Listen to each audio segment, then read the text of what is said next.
Welcome to the Meet the Author Session Live. My name is Antoinette Smith and I am your author. Remember, I will be coming on live every Thursday, 7 a.m. or 7 p.m., depending on my schedule. If you hear noise in the background, I have my grandbaby, so y'all bear with me. I'm not going to be on here long tonight, okay? So remember to get your books, get your books, get your books. They're all on sale right now. Barnes & Noble, Amazon, Google, Apple iTunes, Walmart.com, Target.com. They come in paperback and digital version. Remember, each book comes with its own bookmark and its own loyalty card. The Real Antoinette comes forth. It's 4 separate books, 9 volumes. When you buy the first 3 books, I will give you the 4th book free. The Behind the Scenes book series come with 5 separate books. When you buy the first 4 books, I will give you the 5th book free. And remember, get your books, read ahead of me or read along with me, and send in your questions. Send them, send them, send them. So tonight we will be doing a live question and answer session and a live reading. Okay, because we're going to finish up volume 3, The Real Antoinette, come forth. All right. So we're going to start with the questions first. The first question is from Oyo State, Nigeria. And they said, when your mom said that you're too young to carry the baby, she wanted an abortion. What did you say to that response? My response to my mother saying I was too young to carry the baby and that she wanted to abort my child was, I'm not going to do it. I'm not going to have an abortion. I'm not going to let y'all touch me. And due to my age, being 12 years old, the doctors had to listen to my mom. So the doctor did have to consider and check into to see was I able to have an abortion. And when she came back and told my mom that I was too far pregnant, I was too many weeks pregnant, so it wasn't possible. But me personally, I wanted my baby. That was the purpose of me getting pregnant. I planned on getting pregnant so I can have my own child. So I wanted my baby and I was not going to abort it. So I was shocked, to say the least. But at the same time, I wasn't going to do it. Okay, hope I answered your question. The next question is from Ibadan, Nigeria. And they said, at the point of your pregnancy, was your body able to carry the baby? Or was your statue not complete to carry the baby?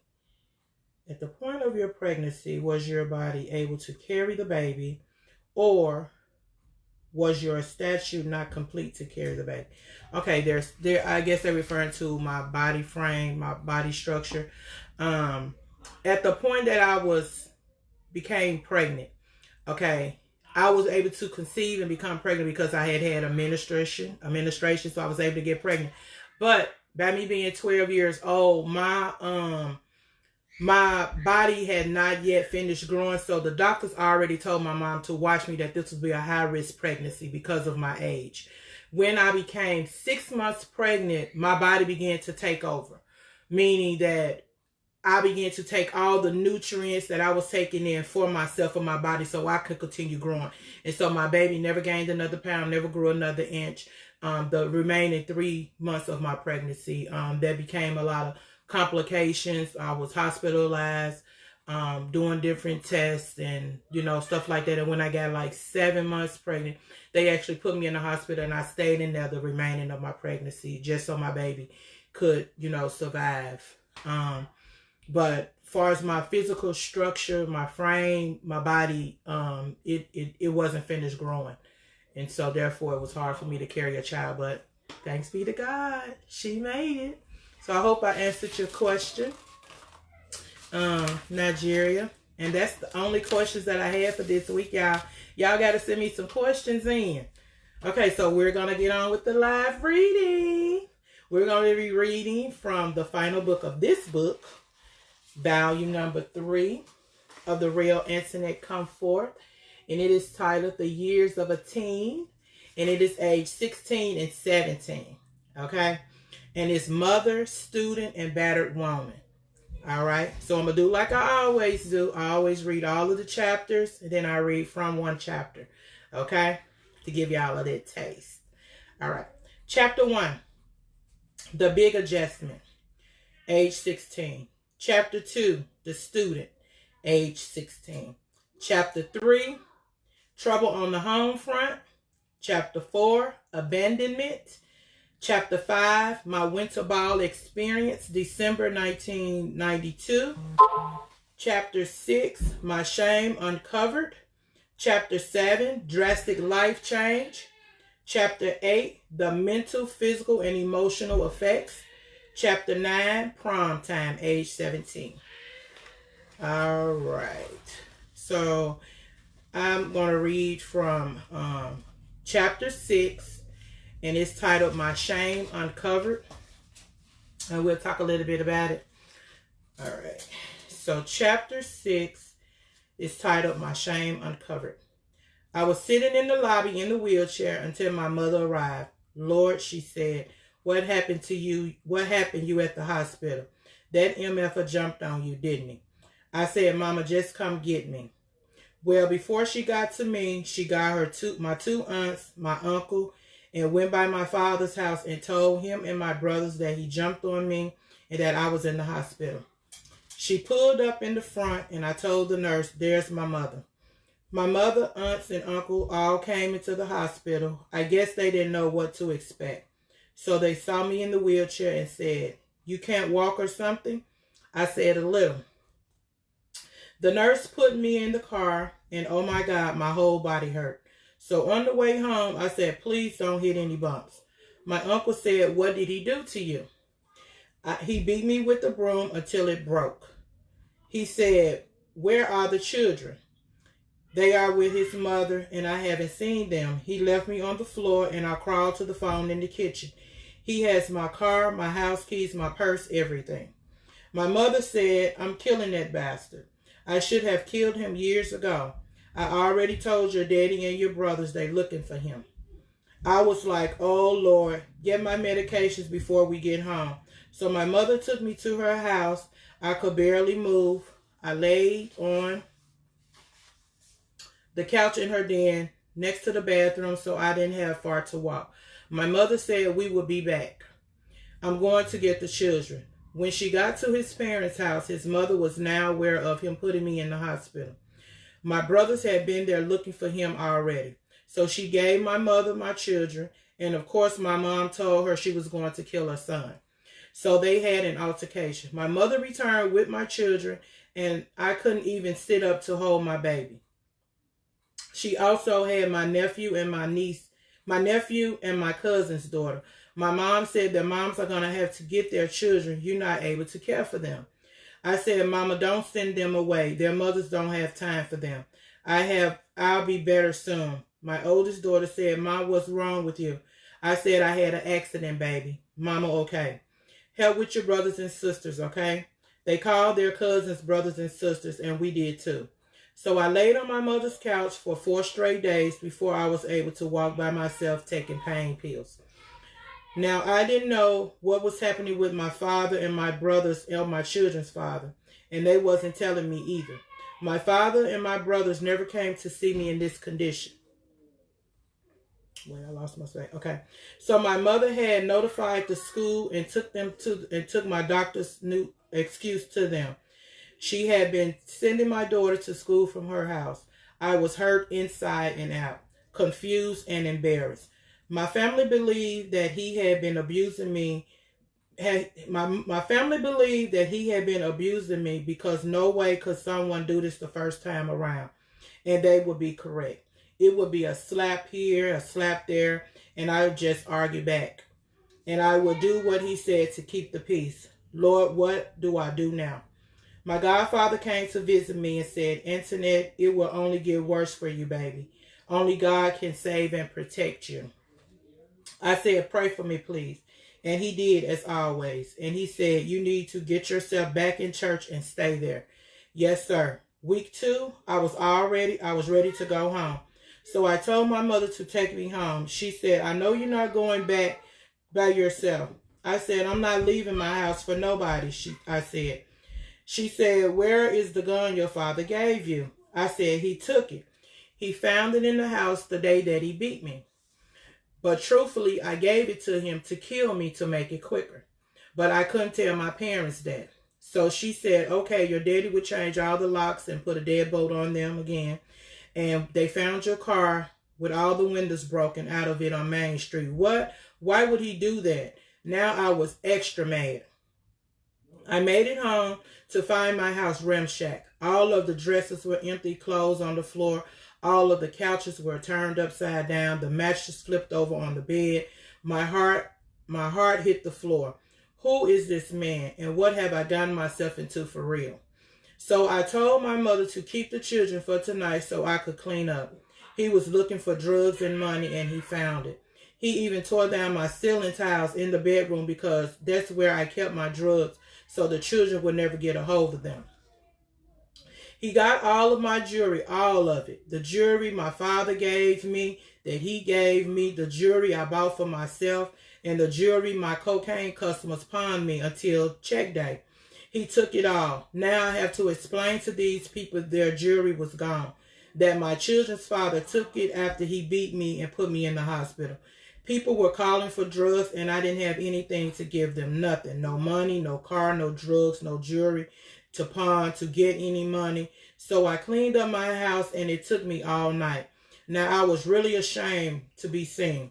Everybody in this town and surrounding towns now know that my children's fathers beat me. That's shame on top of shame. They haven't lived it down, the fact that I was 16 with 3 children yet. So they would say to my mother, your daughter always involved in something, isn't she? And my mother snapped on them saying, don't you say nothing about my daughter as we go through this. So I'm going to end it right there, y'all. Y'all need to get your books. Okay, so that would complete the reading of The Real Internet Come Forth, Volume 1, 2, and 3. If you have any questions about it, please send me your questions and I will still answer them. And I chose to read that chapter about my shame uncovered because I know it's a lot of people that are in domestic violence relationships, and they don't start out like that. You understand what I'm saying? Whether it's physically, mentally, emotionally, abuse is abuse. And I suffered it on all different forms. And so I just want you to know it is a shameful thing, but you're not in it by yourself. We end up feeling like we did something to deserve it, or we did something to make them hit us or something like that. And that's not the case. The point is that they are the ones at fault. It's something going on with them. And it's not only men that's abusive, it's women that's abusive as well. And so they vent their anger, their frustrations, and all that stuff out on us because we allowed them to. And I did it for many, many years. But there is hope at the end of the tunnel. You can get out of an abusive relationship.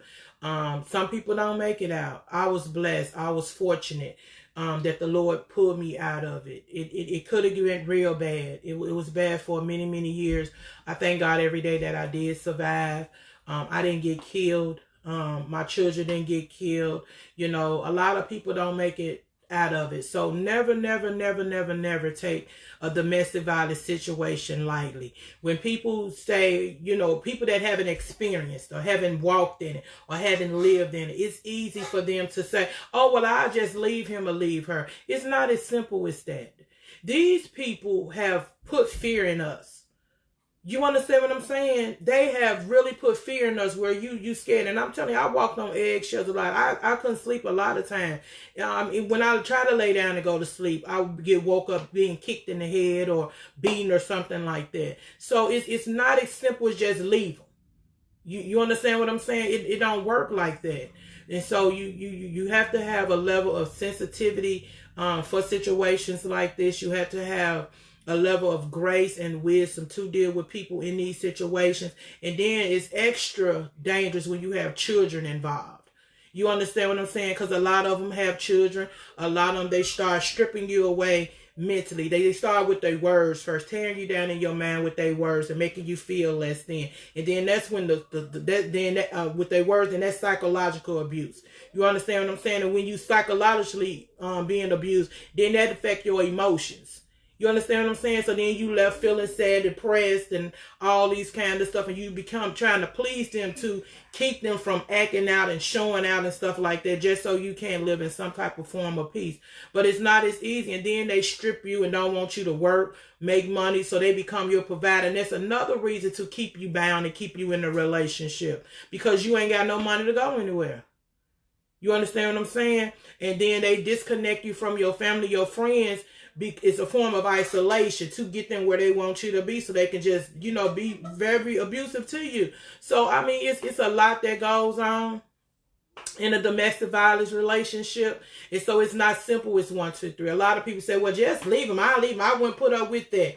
But they don't know the behind the scenes stuff that be going on. They don't know the things that go on in your heart and your mind. And then, you know, you fearing for your children. And I left several times. I mean, I ran for my life. I went to battered women's shelters in several cities and states and stuff.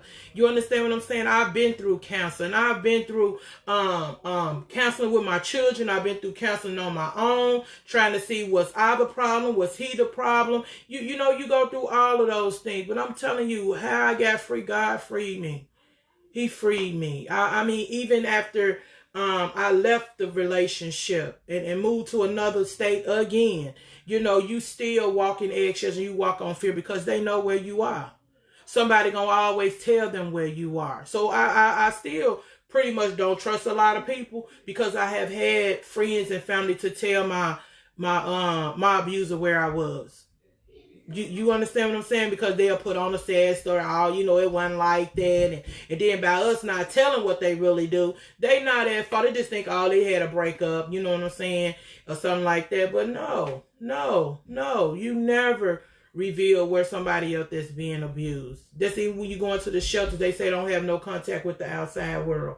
You understand what I mean? So it's so that's why I wanted to really just read from that chapter and to talk to the people that's in an abusive relationship, whether it's verbally, that's abuse, mentally, physically, or emotionally. Abuse is abuse. And you can come up out of it. God can deliver you out of it. Maybe there's other forms to be delivered out of it. I don't know.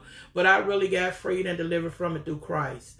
And so that's the only way that I know. We tried to do it the legal way. We tried to do it the violent way, you know, and none of it worked. It made things worse.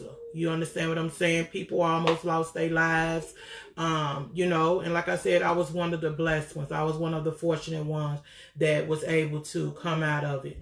And God brought me out of it for a reason. So that's why I want to talk about today. So remember, next week, we're going to be on Volume 4. The Real Internet Come Forth Volume 4, y'all. We getting on through there. And it is titled Drug and Sex Addiction.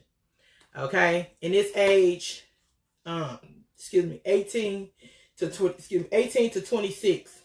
So get your books, y'all. Now, by this book being the thickest, you know, this one book, I asked my publisher company, this book mighty long.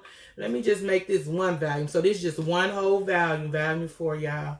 And I'm talking about, I probably stay in this book the month of February, so I can read from it and talk about it. And take your questions and stuff like that. And even from the first book, if you still have questions from the first book, send them in. Because this is what we're doing this year, y'all, for 2021. This is it. This is our Meet the Author session. So you might as well send your questions in and answer them, you know, and ask them so I can answer them. Because I don't know when I'm going to be able to go on tour again to Barnes & Noble for a book signing. So this is what we're going to do, y'all. And so, like I said, I have my grandbabies here with me. So I have to go and be a tutu. Okay? So remember, until we meet again, God gets the glory and I tell the story. Goodbye.